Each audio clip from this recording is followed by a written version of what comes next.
Welcome, beautiful people of all ages, shapes, and colors, to another episode of the Hit Your Free Throws podcast, where we encourage you to stick to the basics. I'm one of your hosts, TV, aka TV on basketball, alongside my co-host Jay, aka the Knockdown Jay. How's it going, my guy? I'm chilling, bro. First week of the NBA season was better than advertised, to be quite honest with you, bro. Insane work through the first week. Rookies absolutely popped off. We had a couple of MVP caliber performances to kick the season off. And then you pair all of that with the fact that TV, I'm not going to lie, the storylines around the Eastern Conference are not nearly as weak as we thought they were going to be. So we're going to have a pretty solid all-around season. A lot of people were hating on the Eastern Conference coming into the year. And don't get me wrong, the bottom is still a little struggly down there, but there's a couple of interesting storylines to follow that I think will make it a little worth it. I'm not going to hold you. I'm really excited for what this season is going to look like.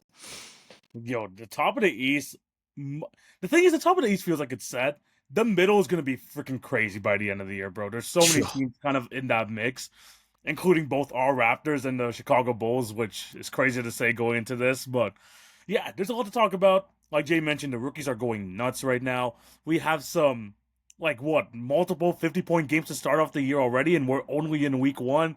So there's a lot to talk about. It should be a fun episode. And yeah, there's a lot to talk about. We're just so glad that NBA basketball is back and we get to talk about it on the pod. But Jay, before we get into that, we do have to plug our socials. Make sure you follow our individual socials at TV on Basketball and at The Routine Jumper. Those links can be found in the description down below. In terms of the Hit Your Free Throws podcast, make sure you follow us on TikTok and Instagram for the best NBA content. That's where you have the picks. That's where you have the different series, the clips, all the good stuff. You can find that over there. In terms of the YouTube, remember to like, share, and subscribe, and hit the notification bell so you will not miss an episode. And if you're listening on any of this podcast network, Spotify or Apple, remember to subscribe, leave a review, all that good stuff. We appreciate all of y'all's support. Jay, are you ready to get into this? Yes, sir. Very, very eventful first week in the NBA. And Jay, we're going to bring back a series that we did last year, and it's called Hot, Cold, or Just Right. So this is where I'm going to provide a statement, and then Jay and I are going to both decide whether this is a hot statement, like a hot take, a cold take, or just right. We're going to see how it is, especially after the first week of the season. There's a lot to talk about, so we're going to try and go through different topics. Let's go to the first one, though, Jay. And I kind of hinted this off the top because we've got some big-time performances already in the early parts of the year. And Jay, here's the statement.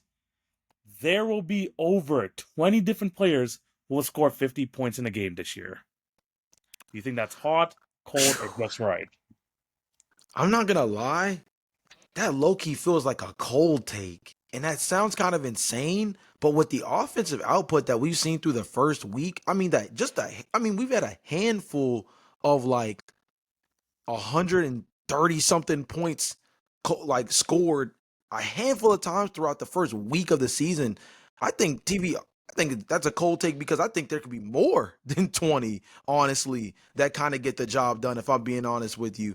And it's just because the offensive game so far through the first handful of games this year has just been so fast. You can see a lot of teams kind of adopting this mentality of trying to play more in transition, increasing, their three-point shot potential. And you look across the league right now, and maybe it's just a lot of the teams trying to shake the rust off, but it's teams that are up there in pace of play that you usually wouldn't see so high up in there.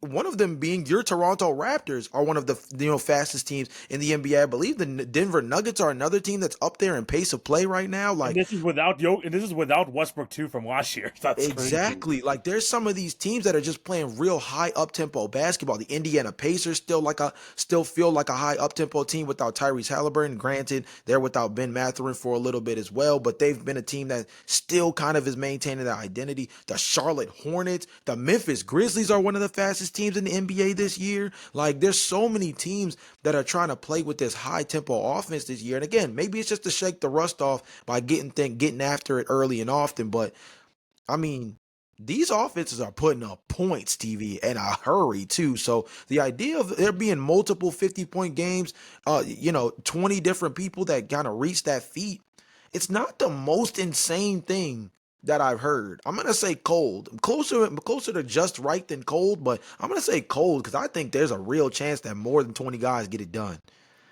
Jay, the only reason I say this is because last year we had 13 people to do it, and I'm going to name those 13 people. We had Steph Curry, Nikola Jokic, James Harden, SGA, Jamal Murray, Anthony Edwards, CJ McCollum, Jalen Brunson, LaMelo Ball, De'Aaron Fox, Victor Wembanyama, Giannis, and Paolo Banchero. That's 13. And Jay, we are not even in the first week. Jay, we're recording this on Monday, October 27. There are already 3. Austin Reeves, Shea Gilgeous-Alexander in a double overtime game. Then you have freaking Aaron Gordon dropping a 50 Exactly. piece. And 10 of 11 from 3 in that game, by the way, The which was the most craziest efficient, part. the most efficient 10 or more 3 game in NBA history. Dude, The in the most same efficient. and it's in the same game, the same night that Nikola Jokic took 12 threes and only hit like 3 of them.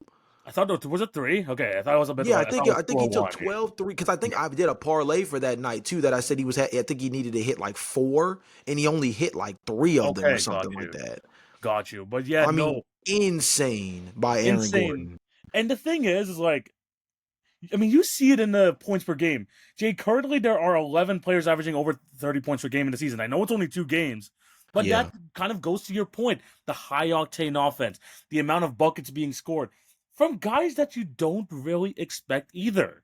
So when you mix in these more high octane offenses, plus the fact that just the scoring feels like it's just taking it to like a whole nother level, and the amount of 40-point games too, like that's going crazy right now. I don't think 20 is out of the realm of possibility. I'm gonna say just right because I Okay. think I think like 20 again. 20 is a high feed. I have to It check is out a the high NBA. number. It is a high number, and plus 50-point games sooner rather than later, man. It's gonna be like the triple double. 50-point games are just gonna be looking like a whole lot different to a lot of people's Yeah. eyes in the future. The 40-point game is already that. Let's be honest. Like people look at 40 Yeah. like, yeah, like great game, but like nothing to like cry home about. The 50 games are like gonna start going to that soon. But really, Jay, just these so many different, firstly, crazy games. Aaron Gordon had to get his in an overtime period in that awesome game between the Denver Nuggets and the Golden State Warriors. Mhm. Shea having to go through 2 overtime games this year. Just the performances are going crazy. And then Austin Reeves, no Luka Doncic, no LeBron James.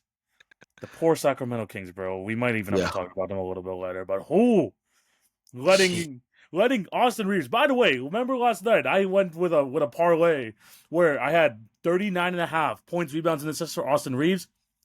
In the third quarter, Jay, he already completed that. He had 40 points already. So just an insane amount. But again, Good. that just goes to show the offense like early on in the season, these big time performances are going crazy. They're just going crazy right now. I mean, it's one of those situations right now with the NBA offense where again, I think the other reason why this is such an interesting stat of 20 or more players to accomplish it is because of the fact that so many guys have bumped their head on 40 or more in just the first week. I mean, you even got that VJ Edgecombe game to kick off the year for the Philadelphia 76ers. That one was insane outpour. Granted, that was just just under 40. But Tyrese Maxey had 40 in that same game. So it's Yeah. like, He had 40 in that same game. Cam Thomas yesterday had 40 points on 0 assists. yeah, the ultimate shock chucker, bro. The Yeah, ultimate shock chucker. But yeah. like, I mean, yeah, there's just so I feel like for so many guys to be bumping their head on 40 this early in the season, the idea of I mean, hey, look, I think it'll happen. I think the biggest volume of being able to reach that close to 20 players accomplishing this feat this year is gonna come maybe around that March time, when things start to slow down and the dog days of the NBA start really Oh, kicking so you think in. it's a Sadiq Bey 50-point performance? Yeah. Yeah. I'm talking about like a Sam Merrill went crazy from beyond the arc for the Cleveland Cavaliers on a night Okay, where no, no, no, Donovan no, Mitchell is injured type of John. okay, Jay, this is actually a good one. I'm gonna turn this into a question, and we're gonna do this as a little bit of prediction. Okay. Who's gonna be the craziest player this year to score 50 points? Make a little Huh. prediction out there. You kind of have to think this through because again, if we're gonna have 20 for this year, we're gonna have like 1 or 2 names that are gonna be like, how the heck did they make it? And to be fair, Aaron Gordon is up there. Aaron Yeah. Gordon's already up there. That is a But who do crazy you one. That is a crazy one. Do you think we end the year with Aaron Gordon being the craziest 50-point game, or do you think there's? I mean, a couple years ago we got Malachi Flynn, bro. Like, I don't. Yeah, Malachi Flynn is nuts, but is he the craziest though? I'm like looking Uh, through, and to be honest, like craziest. I mean, like we could say Cam Thomas and Michael Porter Jr., but I think we can get that even like multiple times this year. I truly think so. no, we can do something a little bit more impressive than that. Like we need a hot take one if we're gonna do like Yeah. Okay. You know what, Jay? I'm gonna say Payne Pritchard goes for 50 before the end of the year. that's a good one. That's a good one. That's I'm a gonna good go. I'm one. gonna go. I'm gonna go Payne Pritchard. That's gonna be my That's a good one. prediction. I'll go to the Western Conference and I'm gonna say,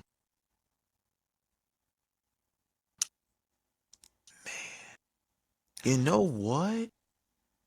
I mean, honestly, kind of bump it because I don't necessarily know if this is that crazy.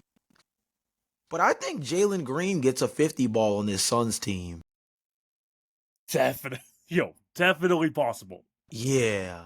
I don't think Especially, that's like an insane one, but I mean, given the fact that he has to, share the rock with Devin Booker, getting the 50s, like, he's I got to mean, really be on the heater for them to be able to share in the hey, backcourt like that. But low key. I mean, Payne Pritchard's the same way. I mean, like looking at the way that yeah, the Celtics team is going, there's gonna be some games where Payne Pritchard's gonna need to like put up like 25 plus shots, maybe yeah, 30 plus shots, and he can get. I mean, he's shifty in the paint too. He can get into the free throw line. So as you can see with a lot of these 50-point performances, I mean, Austin Reeves 20 plus free throws, Shea Gilgeous-Alexander 50 plus free throws, Aaron Gordon had to go 10 for 11 from three. So you're yeah. gonna need some things to go on your side.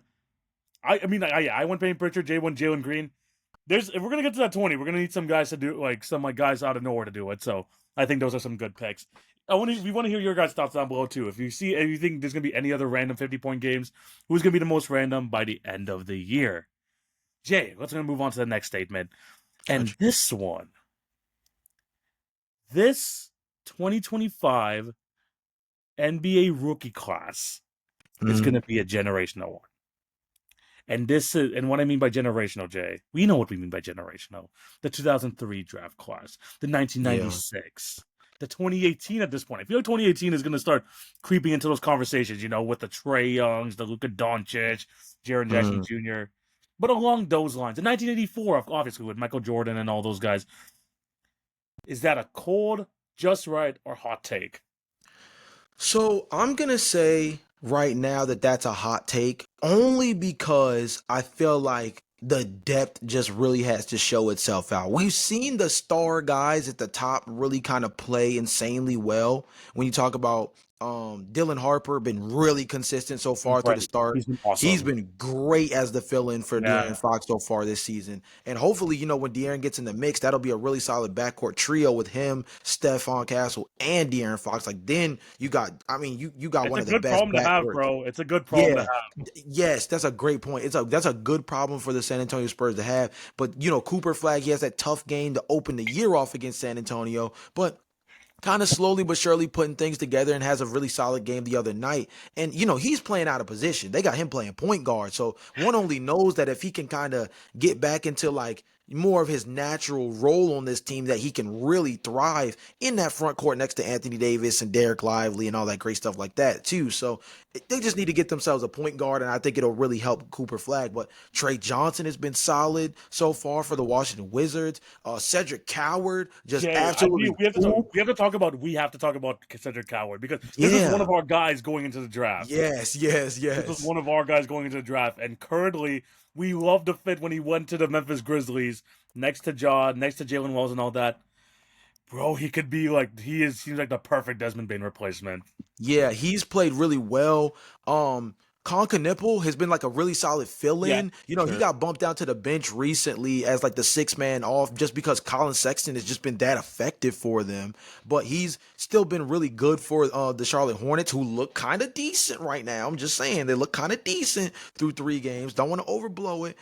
Even for Charlotte, Ryan Kalkbrenner, he was taken in the early second round, and he's looking like a much steadier center at that starting spot than Mark Williams was. Don't get me wrong, though. I think he's going to have the kind of insane, 20 and 20 kind of games that Mark Williams has shown in the past with Charlotte. I don't know if Ryan Kalkbrenner is all of that, but is he a guy who I think could end the season with like, a high 20s, maybe high 30s amount of double doubles this year?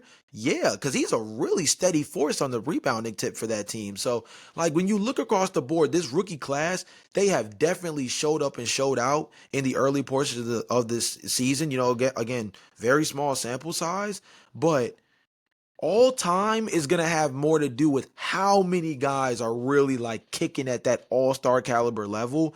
And so far, each rookie's fit on the team, even VJ Edgecombe, their fits on their team don't scream that they're going to be like an all-star within their first 2 seasons. I could be wrong. Yeah. I could be wrong.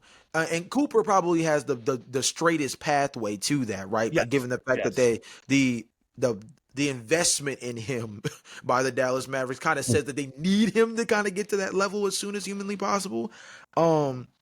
But other than Cooper, when you look at VJ, when you look at Dylan, Trey, Cedric, when you look at Colin Kneppel, the pathway to being an all-star sooner rather than later is a little bit more difficult because they still are kind of considered as kind of role players to a lesser degree within the current construct of their team right now. So I'm gonna say that's a little bit of a hot take, but I'm not gonna lie, they're making me look a little crazy with the way that they kicked the year off. I will say that much.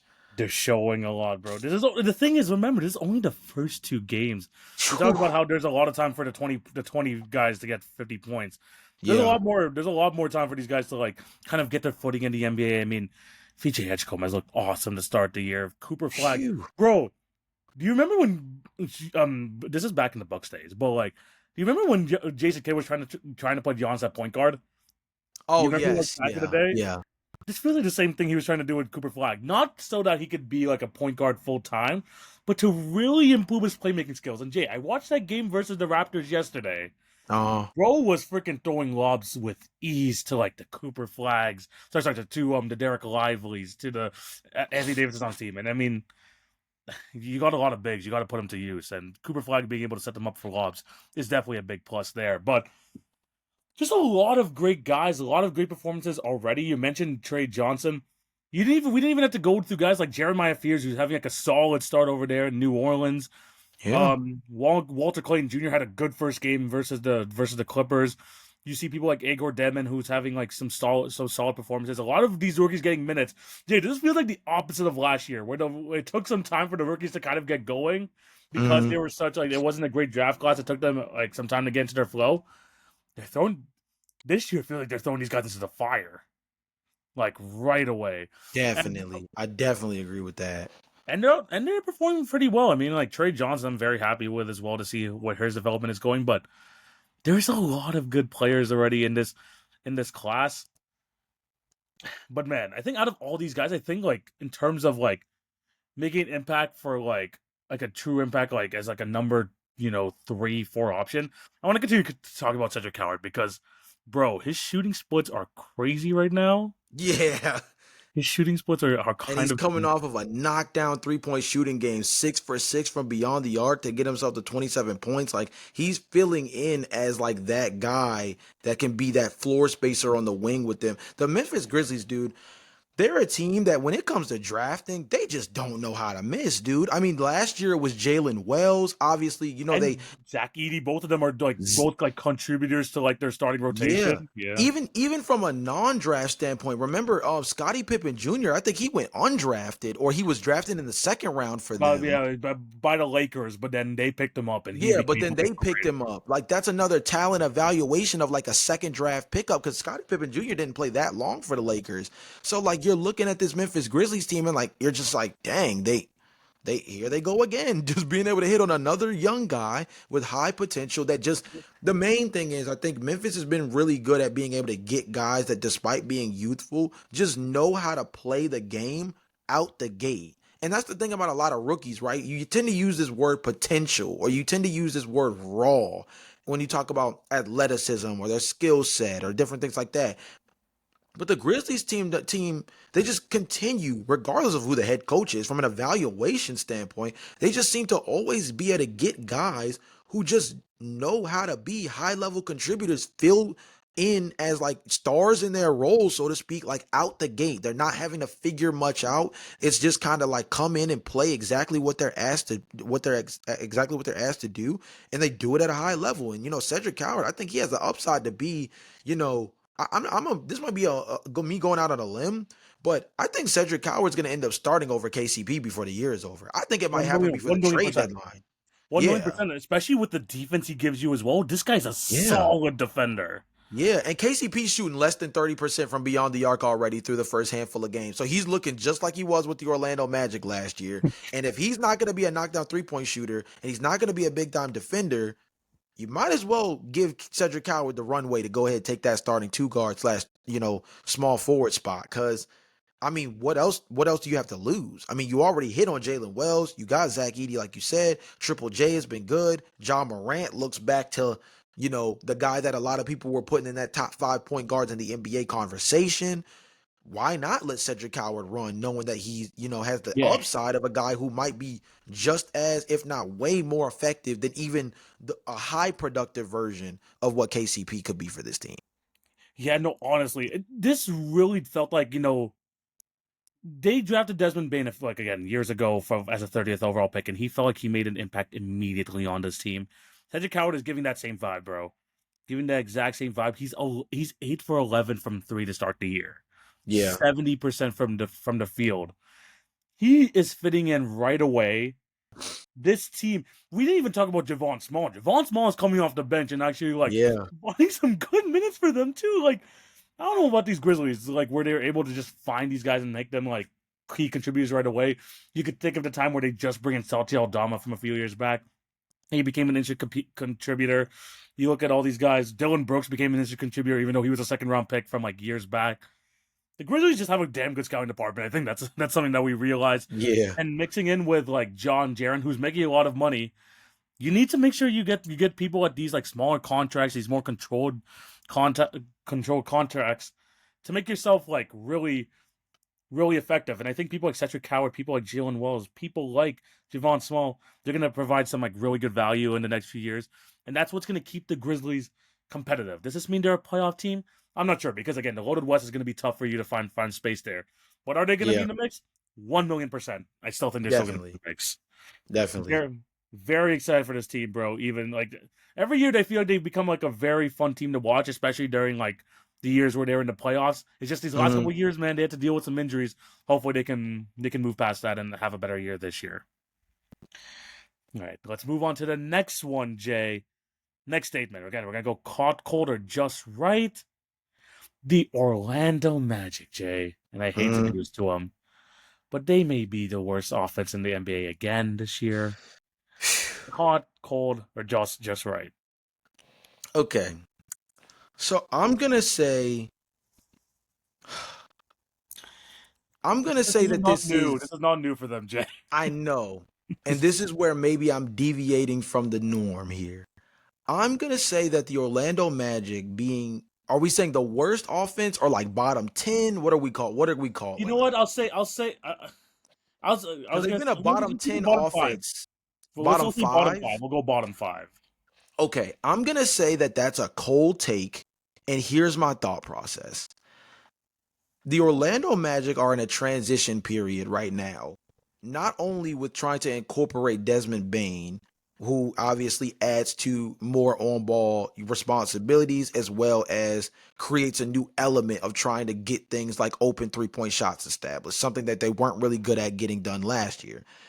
But the part where I think there's a big difference, and the thing that I think has hurt them so much in the very beginning of this season, is that the the word around Orlando Magic's camp is that they are trying to put a lot of emphasis on playing faster this season in terms of being one of the higher pace of play teams in the NBA. They want to create more opportunities by playing more up-tempo basketball, something that they have not been very good at doing in years past, and something that they didn't really have the guard depth to really lean into. And now, you have Anthony Black, Desmond Bain, Jalen Suggs when healthy, Tyus Jones, who my boy Tyus Jones is not playing well right now to kick off the season, by the way. 15% from the field, Jay. Yeah. 15% from the field. And let's not even talk about his 3-point numbers, by the way, because they're non-existent, quite Oh yeah, literally. no, they're zeros. They're just pure Yeah. zeros right now. Yeah. So the Orlando Magic, I think, are just going through the growing pains of trying to be a team that's changing their offensive philosophy of trying to play faster basketball. And I think that's something I think that's a chicken that's gonna come to roost very soon, where I think there's gonna be a point later on in the season. I'm talking 30, 35 games deep. Maybe it takes until after the trade deadline. I mean, after the All-Star break, excuse me. But I think this is a team that is just gonna click at some point. It's just gonna click at some point. And I don't believe this is the team that needs to be taking 43 point attempts per game. I think this is all about two things. Number one is that Paulo Banchero needs to be more aggressive around the basket. Paulo Banchero the other day against the Chicago Bulls, as a Chicago Bulls fan and as somebody that covers the Orlando Magic as part of my job on the side, I was pretty locked into this game. And something that I realized is that Paulo Banchero, he took only 9 shots in the restricted area around the basket. Paulo Banchero is one of the best players in the NBA at drawing foul contact. He's been top 5, top 10 in the NBA since being drafted at getting to the free throw line. Yet he's settling for mid-range jumpers. I know he's got the Carmelo Anthony comp, but it's only but so many people that's that deadly in the mid-range, my boy. You know what I'm saying? So the fact Yeah. that he settles so much for the mid-range is one of the biggest things that hurts his personal inefficiency. And then number two is just because people are chirping in your ear and saying you guys need to be a better 3-point shooting team because you were so terrible last year doesn't mean you need to chuck up a million 3-pointers, right? This is a team that needs to focus more on being efficient from beyond the arc than trying to get the volume there. Like the other day against the Bulls. Don't get me wrong, 24 in today's NBA is like not that No, insane. the fact that you're not over 30 in this NBA is actually kind of insane to me. Yeah, like to That's take 24 is actually not that crazy. But TV, what's crazier? What is crazy? Or to take 24 is pretty insane in today's NBA. But what's crazier is to only hit 3 of them, right? So it comes down to how you're getting these looks just as much as you creating the volume. There was a lot of times throughout that game where 24 was low, but they were forced. It felt like there were a lot of 3-point opportunities in that game against the Chicago Bulls where it was like they were going to the paint almost with the intention of kicking the ball out to shoot a 3. And it's like, no. You have Paulo Banchero, Franz Wagner, and Wendell Carter Jr. has been pretty solid as a rebounder, both on the offensive and defensive glass so far to kick off the season. Like, yo, attack the paint. Attack the paint. Nikola Vucevic is really stopping you from scoring in the paint. No disrespect. This is my center Yeah. here, right? But Nikola Vucevic is the one that's walling off the paint and making it where Paolo's only taking 9 shots in the restricted area. Franz Wagner's only taking 10 shots in the restricted area. Like, come on, bro. Come on. This team can Man, be more efficient, and I think if they're more efficient, they can be better than a bottom 5 offense in the NBA this year. I think they can do it, bro. I think they can do yeah. it. So I guess from the way you're saying it, honestly, I think what you mean here is like it's more of a hot take because like you don't think it's gonna be like a top 5, like a not in the bottom 5 in that way. Like Oh, this, I guess okay. So I guess yeah. yeah, I guess it would be considered a hot take because I feel like they're clearly going to be better than that. Okay, yeah, I feel you. Yeah. Okay, cool. Okay, that Okay, makes sense. That makes sense. That makes yeah. sense. I'm gonna say just right. Okay. And my only thing from this team, and I understand they're 6 in the they play 6 in they're 6 in the league in pace right now. I could tell with the way that they're playing, they're trying to play a different style of offense. But in order to do that, you need to have the ball movement more. You need some guys moving around more in order to kind of like work with this high tempo offense. Because you pounding the ball with Paulo Banchero and Franz Wagner, it feels like every other possession. I mean, they're bottom 2 in the league in passes. They're bottom 2 in the league in assists, and you're just going ice the ball with these two guys. And the thing is, they're super duper talented. I don't want to take anything away from these guys. These guys, if they were healthy last year, yeah, we talked about it. They Yeah. both probably would have been all stars with the ways they were Yeah. playing last year.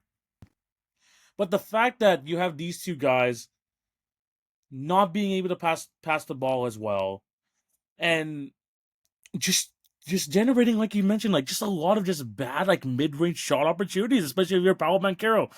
Yeah. Raptor fans have been like calling for Scotty's head over the past year and a half for going through this exact same motion because they're like, okay, maybe I don't have the chops to hit a three. Maybe I can master something in between. But we know how deadly it is if you try to start to, at least in today's NBA, if you start Mhm. settling for these mid-range jumpers and that's not your game, that is definitely a lot more of a detriment to the team if you're just not like stepping out their 3-point line instead. There are very few players in this league, Jay, you mentioned it, who are just elite at that spot. We talk about the SGAs. We talk about Luka and his turnaround jumpers from the mid-range area. LeBron James is Mhm. getting to that point. How about Carroll? That's not his game.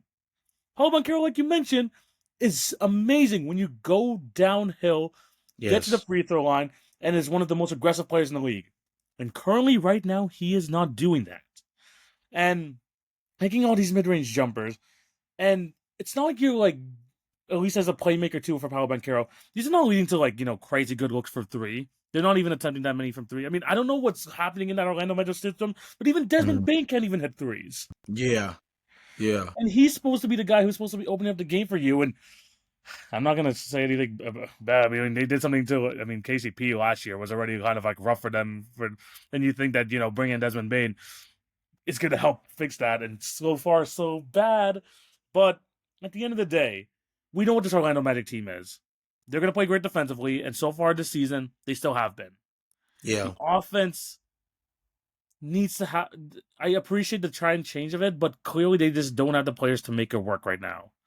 And now it makes me think that you have all this talent. Sure, you're a great defensive team. You don't want to break up this duo, obviously, but Mhm. this feels like at this point, if like this Desmond Bain thing is like not clicking, and if this like continues on for the next maybe like quarter of the season or so, Mhm. do you look at something as like some like even like a coaching change? I mean, Jamal Mosley has been there for a while, and the fact that they can't really like get this going has been a bottom five offense for feels like a couple years now. Yeah. And now more than ever, you want to get this. So you want to get this going. Jamal Mosley, even with a new addition, still can't figure out how to fully optimize his offense. We can only look at the stars for so long. I mean, these are two talented guys. You don't want to be in a Jason Tatum, Jalen Brown situation and have to think you want to separate them. Right. The coach might have to be the change here because Jamal Mosley has proven, that his defense is his main suit, and he's been Yeah. fantastic at it. Yeah. But the offense, bro, in today's NBA, if you're not gonna be able to be a good enough offense, a top 50, at least an above average offense, you're not going to be anywhere near a title contender. Yeah, and I think that's the biggest thing too, right? Is when you talk about Jamal Mosley, like you hate the idea of throwing the word hot seat out there, the phrase hot seat out there. But at the same time, you do have to look at it and say, yes, this team has improved every single season outside of last year where they were like completely gobsmacked by injuries. But Yes. even with that being the case, sure, this team was a top two defense with those circumstances, and they were a top five defense the year before. But TV, this team as an organization has not been at least a top 15 offensive unit since Dwight Howard was on the roster. That goes to tell you how bad the Orlando Magic years have been from an offensive standpoint. And Jamal Mosley, although he's built an identity out of coaching hard defense, which is very important, by the way. We're talking about a very young team. So the idea of this team guarding as well and as aggressive as they do is a feather in his cap because it's pretty difficult to get young teams to guard at such a high level. I think that's another reason why,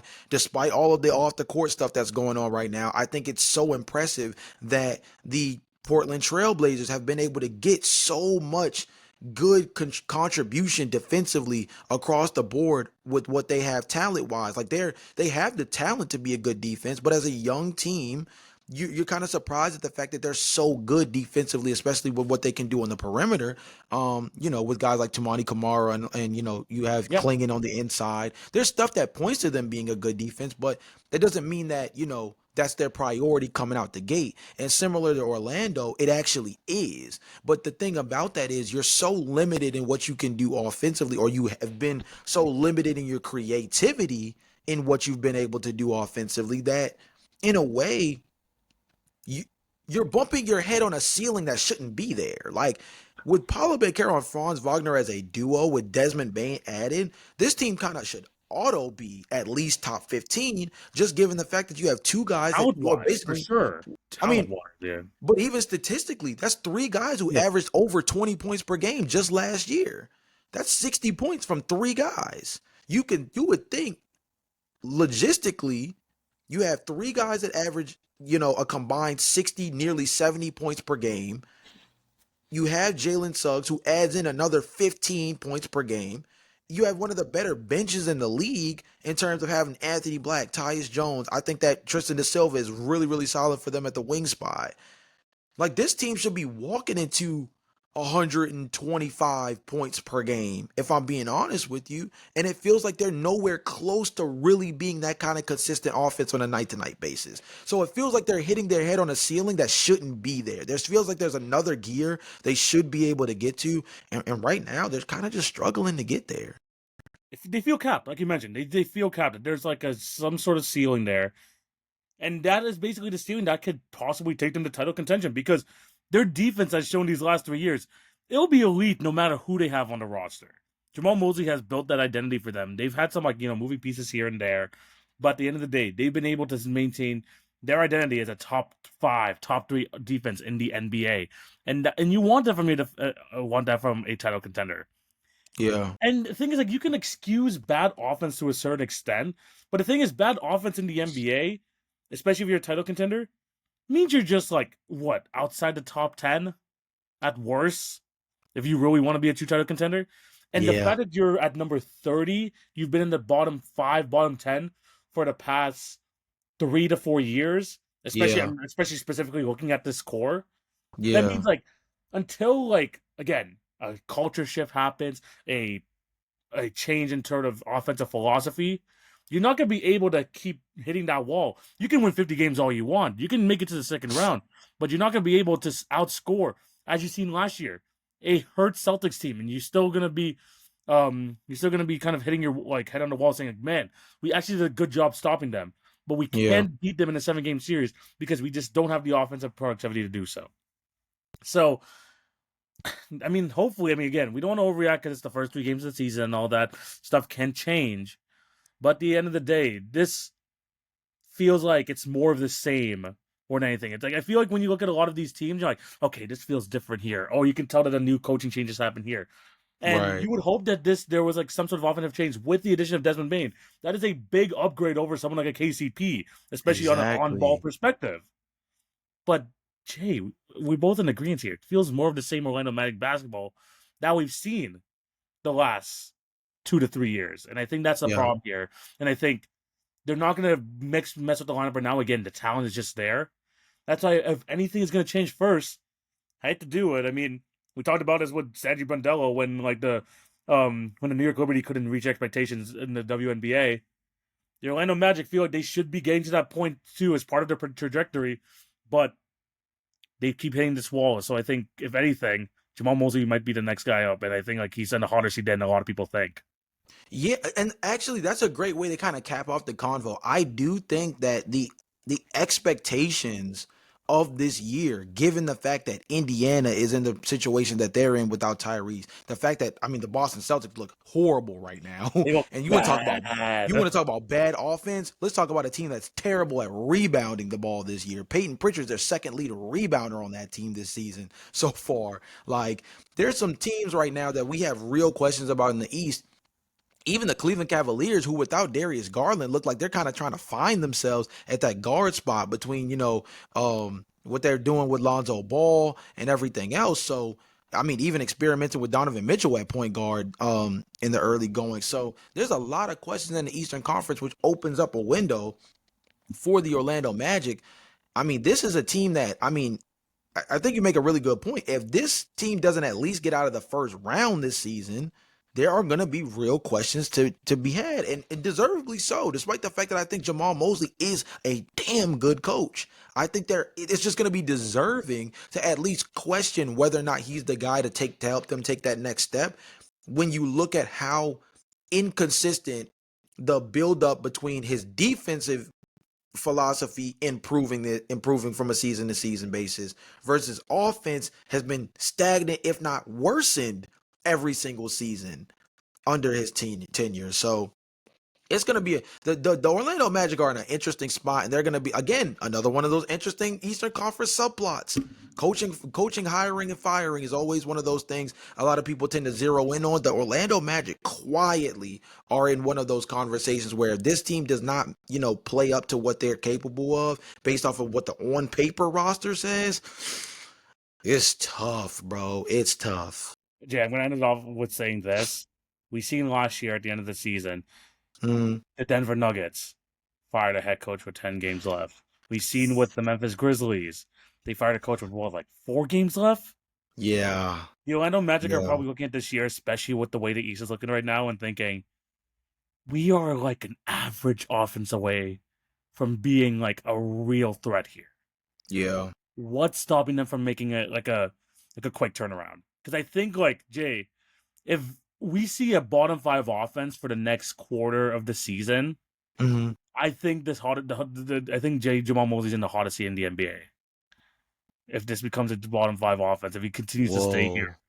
Even higher than Nick Nurse is a little tough for me, but I get it though. I get it. I understand it because the expectations it's are there. At least with Nick Nurse, you time can and point to the place. PG stuff. You can point to the Joel Embiid stuff. Like you can still find a way to point the finger somewhere else that's not Nick Nick Nurse. Nurse. In this sense, you are right. From a talent perspective, everything is there. They made coaching hirings in the summer, bringing in guys like Sham God to help with player development. Like what else? What else are you supposed to do? You know, And, that's a and, I, good and point then because they don't have and the it, draft picks to get any better in terms of trading for another guy, exactly, unless you you're gave moving all off your of Franz. exactly, and it's one of the again, it's just time and place, especially like you mentioned with the whole expectations coming to this year. You want to take advantage of this hobbled East, and if the Magic really see this as a real opportunity with the talent they have right now, you could see the plug being pulled earlier than expected, and we've seen it, and we know a precedent now with teams like the Denver Nuggets, teams like the Memphis Grizzlies last year, that Mm, even like a few games like away from the end of the season is not enough for you to know that your job is safe for the remainder of the season. So there might be a closer microscope now, knowing that like what Jamal Mosley is doing. So be on the lookout for that. Again, like Jay mentioned, another one of those East Side plots, which can make the East a lot more interesting than it is right now. So yeah. that's something to definitely look out for. All right, Jay. Next statement. Okay. I'm gonna say Nikola Jokic will Okay. not be a top five MVP candidate. Again, this is more general statement. We're gonna go with hot, cold, or just right. How do you feel? He will not be a top 5 MVP candidate. Yeah, That's a hot one for me. Top five, top three. You might have got me. You might have got me. Top five. I mean, how many guys can you really put over Nikola Jokic in the MVP running this year? I mean, I Wimby's don't think there. yeah, Wemby's Wimby's there. there. Shay's probably like Yeah, up there still, especially with the way the Thunder are looking right now. yeah. I mean, Ant Edwards probably in there, Luca in there. Both of those guys, obviously they're gonna miss a game or two due to injury. I think Ant's actually gonna miss a few because he's gonna be out for like 2 weeks. But that's not gonna hurt Like, his MVP case, I don't think. if But the Warriors are good and this guy's healthy, Steph Curry could still be. yeah, Steph's been on one. Steph's been on one through the first handful of games. Slow start in that first game against the Lakers, but it's popped off since then. So that's another Oh, one. by the way, just random note. I just see here with Steph's stat line: 3.6 stocks per game so far in the year for Steph Curry. Yeah. He's engaged clearly on He's both sides of the floor right yeah, now. yeah. Um, But Jokic, though, I mean, yeah. I'm gonna be agreeing with you. It's a hot take. I'm not Yeah, again. I These are not think like it's a my hot takes or take, anything. bro. It is a hot take, right? Yeah, I know it's a slow Jokic, start, bro. and Oh it's man. a slow Jokic's top start. five until Jokic's top five till he decides he's not, bro. Real talk. Like, real Yeah, talk, bro. I know. I mean, like the Denver Jeez. Nuggets. I mean, they lost their first game, even though like Aaron Gordon scored the 50 piece. But they were still able to win their last game convincingly. Nikola Jokic Mm, hasn't had the best start to the season, especially scoring wise. I mean, he had basically a 15-15-15 game, which is ridiculous still, but no one's yeah. going to say, like, people are going to look at, oh, Nikola Jokic drove from the field. But I think, again, this is still a hot take. Like, there's we still consider this guy the best player in the world. We know how impactful he is on the offensive end. Maybe he's Mm, having a slow start to the season. The shooting especially looks really rough for Nikola Jokic, which is something like we're yeah. just not accustomed to right now, for Yeah, sure. usually insane. He usually always is leading like insane true shooting stats and stuff like that. And right now, it's Yeah, just fifty not percent hitting the true shooting. same. 50% true shooting is seems like just not right for Nikola Jokic. I mean, he's so Pedestrian, like real walked off the street, just kind of put his jersey back on for the first time type of stuff. yeah, Because he's a guy that usually is walking into the 63% type of area.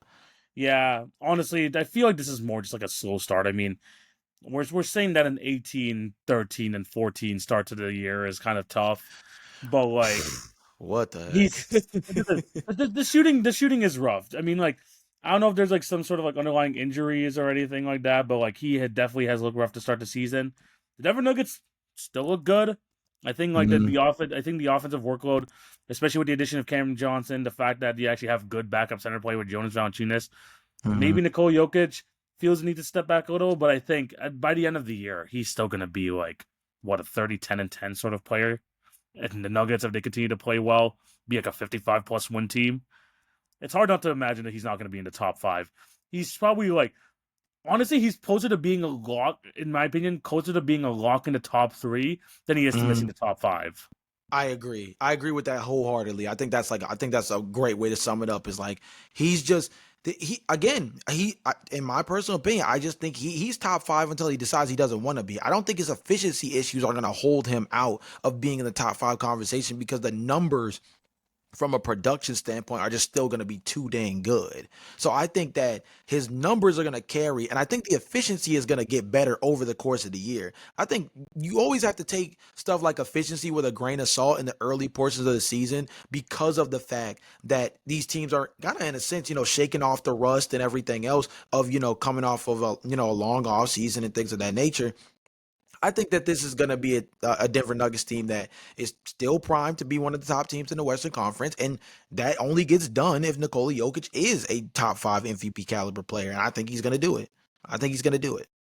Yeah, 100%. I mean, even with his like slow starts, the fact that they have the number one offensive rating in basketball right now kind of tells you all you need to know about like, yeah, they'll be fine. The defense Yeah. may be a little bit of a question mark, especially with, I mean, you can't really like rate those things right now, especially Mm-mm. with it this early on to the season. But Yeah, the I think sample Nikola Jokic will size. be fine. Yeah, the sample size is just too small, but yeah, Nikola Jokic will Yeah. be fine. Slow start, but it's something that I think they're going to be able to bounce back from. Jay, next statement, and I kind of hinted at this because we were thinking of like different MVP candidates. Mm, The Golden State Warriors right now, yeah, they're off to a fantastic start. very much Jimmy so. Butler and Jimmy Butler and Steph Curry look incredible to start the year. So the statement here is the Golden State Warriors are top five contenders in the NBA. This hot, cold, or just right. This is going to be my first just right, and I think it's because to say it's a cold take is undermining the fact that this team is well equipped to make a run in the Western Conference. Steph Curry looks solid. Jimmy Butler is doing Jimmy Butler things. I think defensively, Draymond Green is still up there, and they're getting the contributions. It's early because we always have to kind of take this with a grain of salt with Steve Kerr and the way he coaches. But Jonathan Kaminga looks good in his minutes, by the way. Just throwing that out there. He looks He's okay. been he's been solid. I think this might be his like highest assist numbers in terms of per game in his career so far. Yeah, Like like he's been okay through the beginning he's portion of the involved. season. Now is Steve Kerr gonna let him ride that out? That's the question here, right? Is Steve Yeah. Kerr gonna let him kind of ride that out? We'll see. But he looks solid to kick off the season, so we'll see how long that sticks.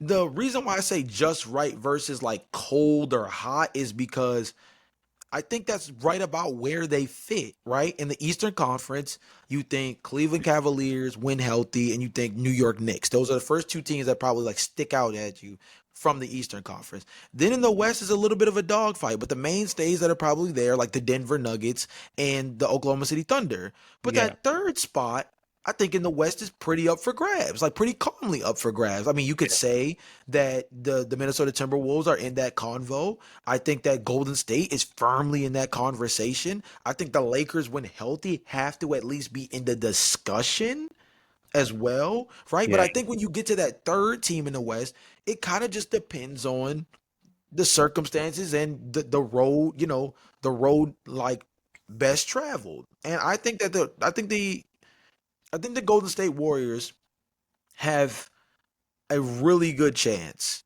to compete. And also outside of maybe the Los Angeles Lakers with the LeBron situation kind of hanging in the background, the biggest difference between the Golden State Warriors and like the Oklahoma City Thunder or like the Minnesota Timberwolves, who I mentioned, is something we've talked about on this podcast with Golden State a lot over the last year, which is like they kind of have to be a top five contender, right? Because the window is not that wide open right now. They have maybe two, I think, from the based off the contracts of Jimmy Butler, Draymond Green, and Steph Curry, they have 2 more years that I think also includes this season as one of them before the Golden State Warriors could look like a completely different franchise 2 years from now. So this time frame that they have right now is kind of the window left open because after this, I mean, we might not be talking about Steph Curry on a championship caliber team ever again after, this version of the Golden State Warriors ends. Like, I don't know if they can replace Jimmy Butler moving forward, or I don't know if Draymond Green says he can play 3 to 4 more years. Can he play 3 to 4 more years at a championship caliber level? I don't think so, right? So this window, these next 2 years, is kind of the last gas effort for the Golden State Warriors, in my personal opinion. And I think that means they have to be a top five contender, and they're playing with the kind of urgency that shows they understand just how small this window really is. Oh yeah, no, 100%. I mean, I came into the season. Yes, I did take the over for the Golden State Warriors, but I did it without, I did it with some trepidations because Fair. obviously it's another year older for these guys. It's not like these guys are getting any younger. You have Jimmy Butler, Draymond Green, and Steph Curry as your main core of your team, and they're all what, above the age of 35 at this point. It Mm-hmm. is. I'm not saying that. I mean, Father Time always wins. I'm not gonna say that these guys are completely falling off a cliff. I never was gonna say that. But at the same Mm-hmm. time, we've seen guys go with these slow drop offs, and with the way how when we talked about it, it felt like the Golden State Warriors for the longest time, and I think it had to do a lot with the Kaminga situation, where Mm-hmm. they were stuck with the same roster for so long because they just didn't know how to move with the rest of the roster because they didn't figure out the Kaminga situation. You saw Mm-hmm. teams like the Mavericks add some people. You've seen the Houston Rockets add some people. And at that point, they were convincing you, like, oh, these guys are the ones who are making the aggressive moves. They're the ones who are trying to, like, move up in the West. While the Warriors just stayed here, waiting. We're waiting for that next move. Yeah. But they continue to prove time again. Once Steph Curry's, I mean, we have to put him in LeBron conversation to the point where, like, yo, this guy's just not going to beat Father Time. Bro is just going to continue to, like, be one of the best point guards in the league, the best shooter in the league, as he continues to be, until the day he retires. I think we could consider him a top player in this league until the day he retires. Whether that means maybe top 10 in the NBA by the time he's gone, top 15, whatever you want to put it. But he's going to be fantastic no matter what. Draymond Green's still a top tier defender. And you know when Jimmy Butler's locked in, especially when it comes to those high pressure situations, you know that Jimmy Butler is going to produce. Yeah. You got the John, and like you mentioned earlier, a big part of like this early success for the Golden State Warriors, where they get big wins against a Luka-led Los Angeles Lakers, and they defeat um another one of their contemporaries in the Denver Nuggets, was the Mm-hmm. fact that Jonathan Kaminga's like engaged on both ends. The fact that Yeah. he's actually like getting involved in the offensive end, being inserted into the starting lineup, because with the whole situation the contract was putting out, we definitely had our doubts about, is he still gonna be in that, oh, we want to keep him healthy just in case we trade him, or we're gonna like showcase him to the rest of the league that he's a damn good player. And Mm-hmm. maybe they're at that point and they still might trade him. But right now, I mean, Steph Curry's saying it. He's being a really decisive player right now. He's really helping out the team, and he's playing within the system, and he is excelling in that system. This is I think, the best. I wouldn't say the best Jonathan Kuminga has looked as an individual player, but the best he's looked within this system. more than anything, especially next to Draymond Green, next to Steph Curry. We thought that maybe he was the guy to like take over the next part of the dynasty. Mhm. This is the Jonathan Kaminga that's gonna fit within this Warrior system, and this is the Jonathan Kaminga that can really help them in the playoffs if they choose to keep him. So Yeah. I'm really convinced with this team. Sure, the defensive rating is low, but I'm not going to be looking at those too much again. It's only 2 games in the season, but a lot of them look locked in.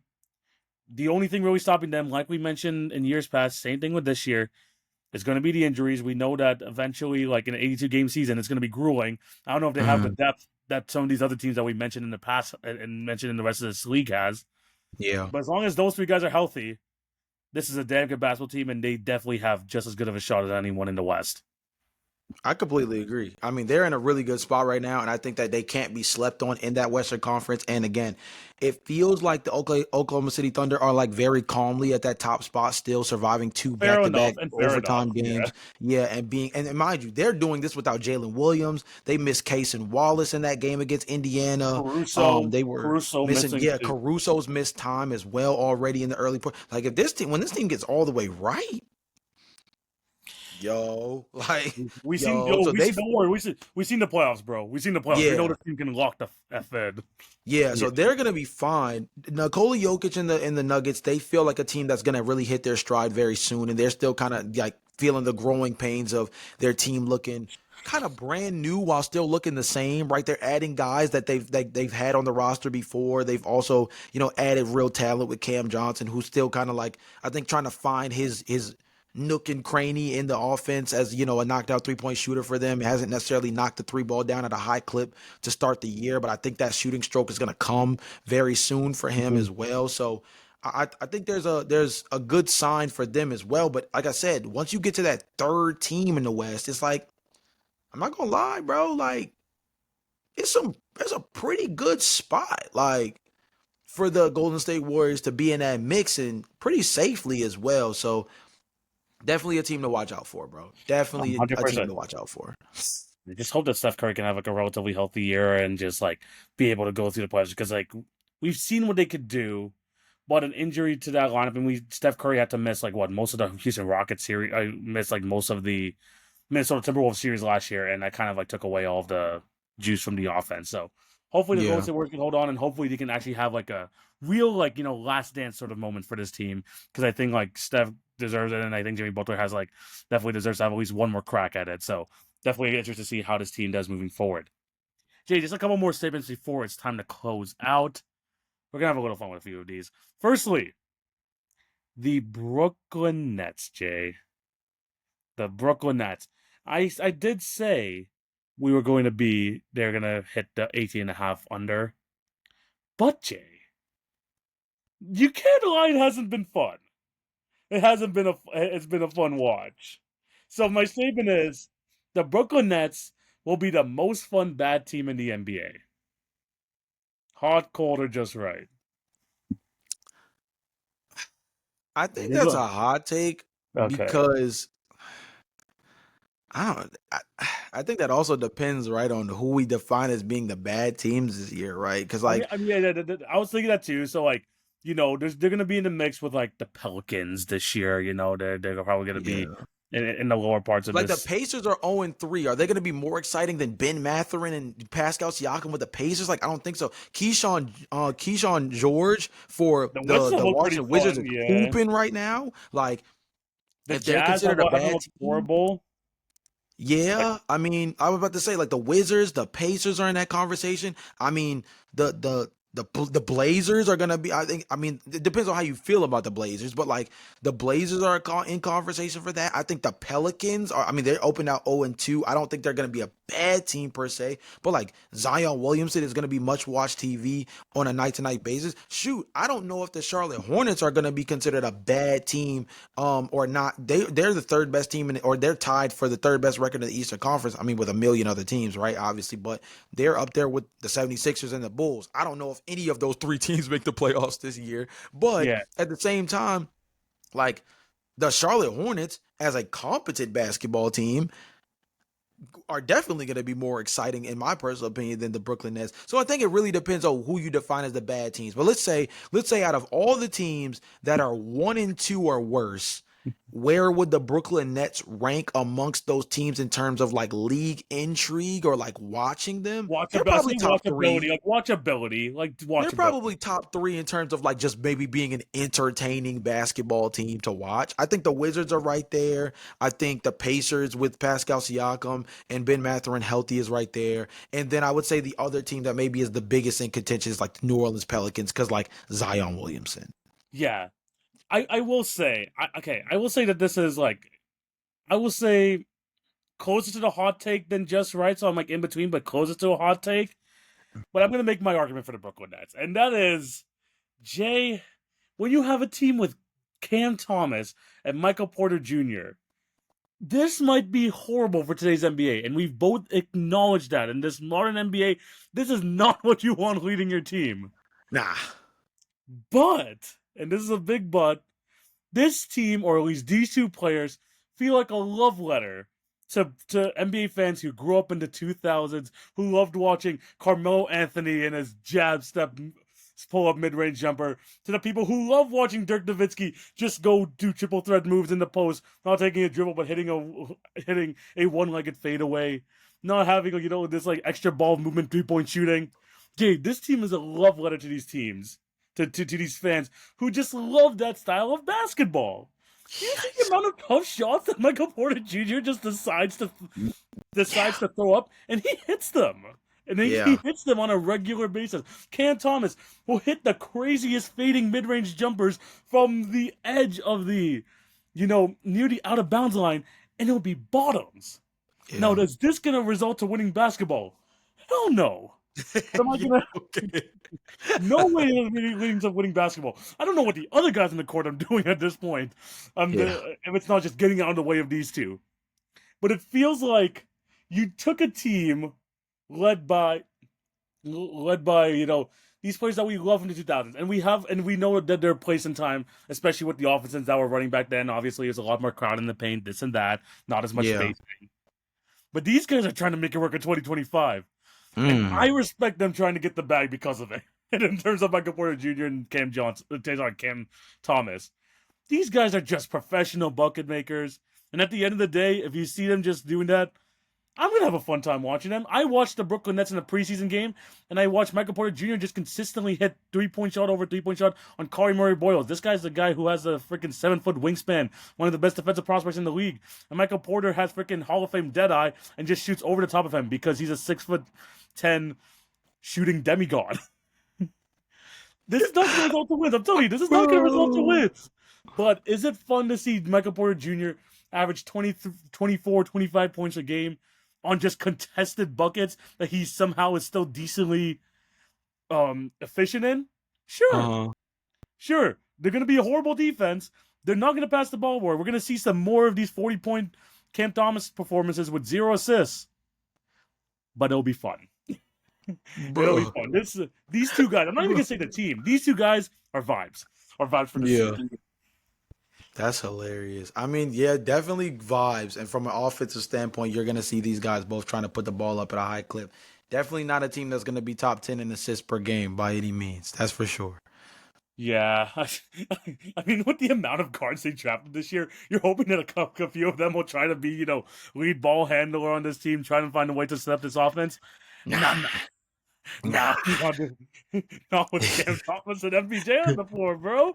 Ain't no way that's gonna happen. Right now, actually, they're kind of in the middle of assist. Shout out to them, but I feel for Jaeger Demon. I feel for all these guys trying to find a role on this team because Cam Yeah. Thomas and Michael Porter Jr. Ooh, they're gonna put up shots. And to be fair, they almost came back on that from that other night, right? They almost came back against the San Antonio Spurs. Mm. They were down like 26. So look, it's tough, but hey, at least it's a little bit fun. I mean, this will be a fun watch. And fun for your teams to play them too, because they're gonna get a bunch of easy buckets on the Brooklyn Nets. If you want to see we talk about 50-point random performances, these great 40-point games, it's probably gonna be against Brooklyn at some point. Jay, final statement. Final statement of the podcast. The Kings. I mean, we went through one way and say that the Magic will be the worst offense in the NBA this year. Yeah. Hot, cold, or just right. The Kings are gonna be the worst defense in the NBA throughout the season. Hot, cold, or just right. That one's just right, bro. I mean what? Dude, this team. Who are they guarding? First of all, I mean, like who TV man sound like an owl. Who is the best defender on this team? Like clearly. Like I want to say Devin Carter, but we haven't seen enough of it. I and want to that see. I right? don't know. Keon Ellis.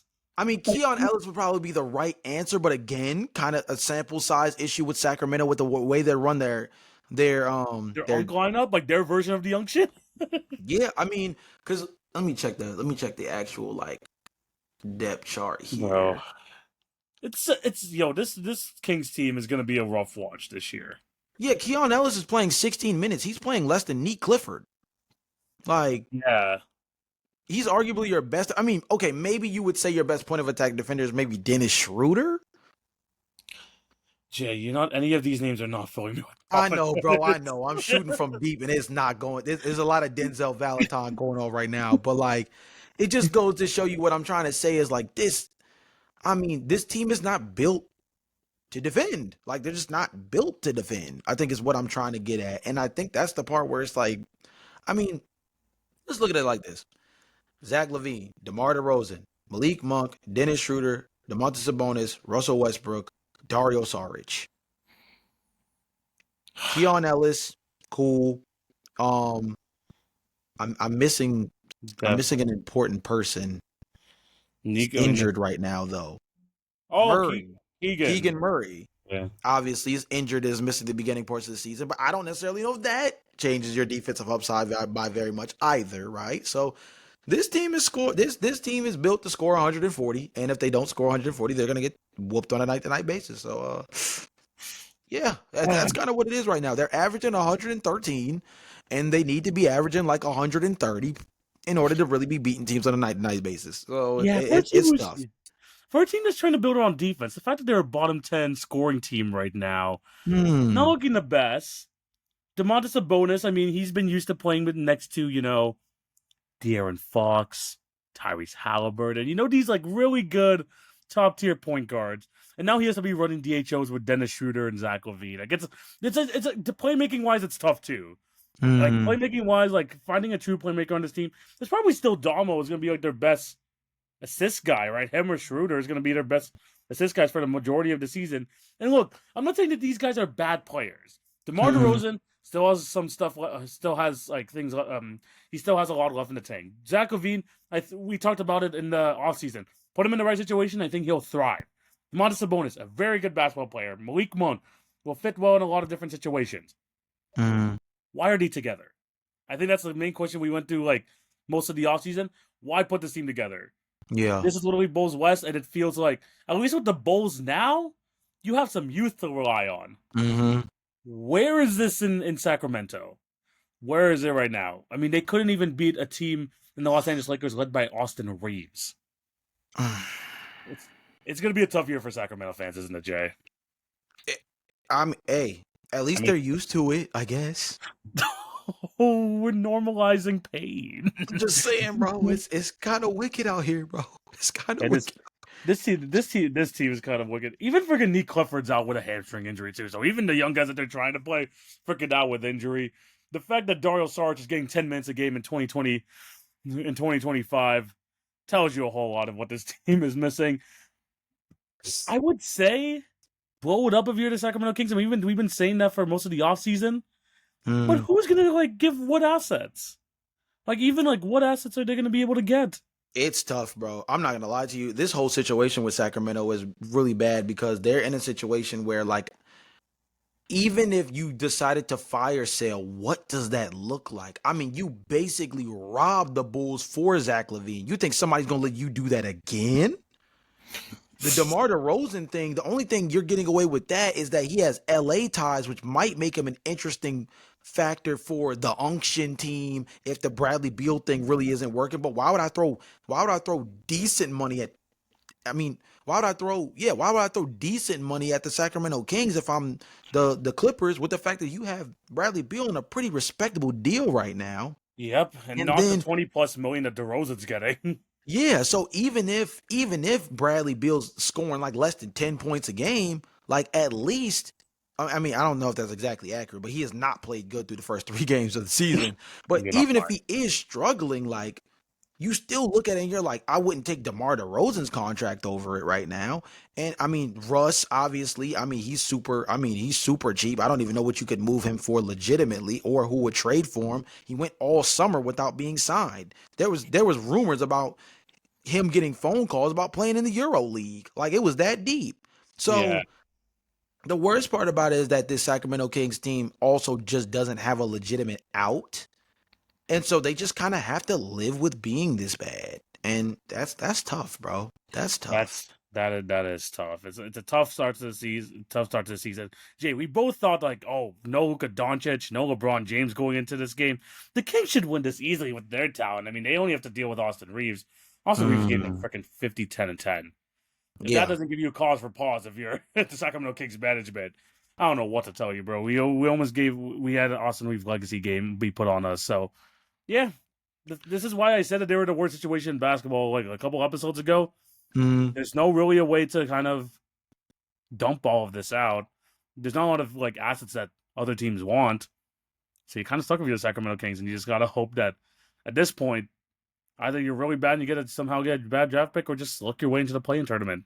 mm, That's kind of both. That's the only like two situations that could happen with this Kings team, which you don't want to be in purgatory. If you're in the NBA and you're talking to two, a Bulls fan and a Raptors fan who had to deal with that for a couple of years. So yeah, the Kings, good luck this year. Good luck. And I said they were going the over. And this past week, I'm like, I'm not even confident going that. So yeah, tough week for the Kings as well. Let us know down below what you guys think. Hardcore just right on all these topics. If you disagree, agree, want to hear your comments section, your thoughts down below in the comment section of the TikTok, Instagram, all that good stuff, the YouTube. We want to hear your thoughts. Jay, it's the end of another fantastic episode. Thank you guys for watching. What do you have to tell these beautiful people before we sign out? I mean, if this isn't a reason to subscribe, I don't know what to tell you. I mean, the NBA is off to an insane start, and we're going to be covering every second of it. If this isn't a reason to subscribe, I don't know what else to tell you because if I'm being honest, this is a team this is a year, excuse me, that is going to have a lot of interesting storylines to it. Every single season always has its sprinkles of intrigue across the league, even for the teams that don't get a lot of the national spotlight. But I mean, this is a season that has a lot of undertones below it because even with some of the bigger names being out, Giannis Antetokounmpo potentially on the trade block, a conversation. Austin Reeves playing himself into a potential big time contract this upcoming offseason, which might make it hard for the Los Angeles Lakers to re-sign him. Like the Dallas Mavericks have to be solid this year, and mind you, if Kyrie Irving comes back, he upsets the apple cart completely when it comes to how much he can be impactful in the Western Conference standings. So there's so many different storylines to attach to. We're going to be trying to tap into every single second of it if we can, as we can. And yeah, we're locked in. Yeah, make sure you're locked into the Hit Your Free Throws podcast, man. We got the TikTok on lockdown, the Instagram, the YouTube. You can find us anywhere. So again, there's just no excuse to not follow the Hit Your Free Throws podcast. You can find us on anywhere. Even our own individual stuff is starting to pop up right now. If you're a Raptors fan, make sure you check out the TV on basketball page. The Routine Jumper is starting back up soon, so make sure you tap in to Jay's personal content as well. So you want to tap into the NBA season, you have everything you need over here on the Hit Your Free Throws podcast, and also Yeah. with the guys over here. Make sure you check us out. Again, TikTok, Instagram, YouTube, all that stuff. You can find us everywhere. It's going to be another great year. We're going to be back again with another episode next week, just talking more NBA hoops. It's been a great start to the season, and hopefully this continues all the way through. But yeah, thank you guys for watching. Hope you have a fantastic day. This is TV. This is Jay. We're signing out. Peace.